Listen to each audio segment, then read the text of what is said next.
আপনারা সবাই আশা করি অনেক ভালো আছেন। তো বরাবরের মতো আবারও চলে আসলাম নতুন ফোনের একটি রিভিউ নিয়ে। তো এই ফোনটি হতে চলেছে খুবই মারাত্মক। তো আজকের ফোনটি নিয়ে কথা বলবো, সেটি হচ্ছে iQOO 13। এই ফোনটি নিয়ে অলরেডি আমি একটি ভিডিও বানিয়ে ফেলেছি। তো আজকে আবারও ভিডিও বানানোর আরেকটি কারণ হচ্ছে, এটির একটি বিশেষ কারণ হয়েছে। তো চলেন এই বিশেষ কারণটি দেখে আসি।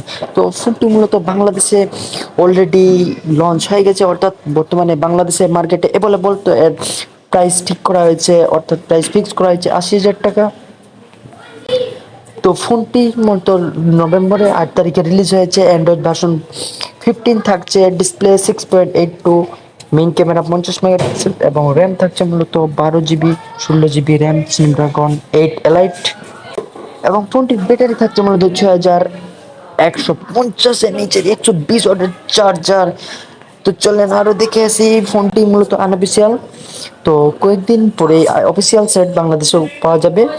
তো মূলত আনঅফিসিয়াল সেট 12 জিবির সাথে 256 জিবি যেটা থাকছে, সেটির প্রাইস মূলত 80,000 টাকা, এবং 16 জিবির সাথে 512 জিবি যেটা থাকছে, সেটির দাম হচ্ছে মূলত 90,000 টাকা। ফোনটিতে থাকছে দারুণ মানে ড্রাগন কিলার বাই ফ্ল্যাগশিপ। ফোনটি 5G ব্র্যান্ডের মানে HSPA স্পিড থাকছে। ফোনটি মূলত ওজন অনেক কম, 207 গ্রাম মাত্র। ফোনটিতে ভাই অক্টা কোর থাকছে সিপিইউ হিসেবে, বুঝতেই পারছেন ভাই কি মারাত্মক। ফোনটির ইন্টারনাল স্টোরেজ থাকছে 256, 512 এবং 1 TB পর্যন্ত।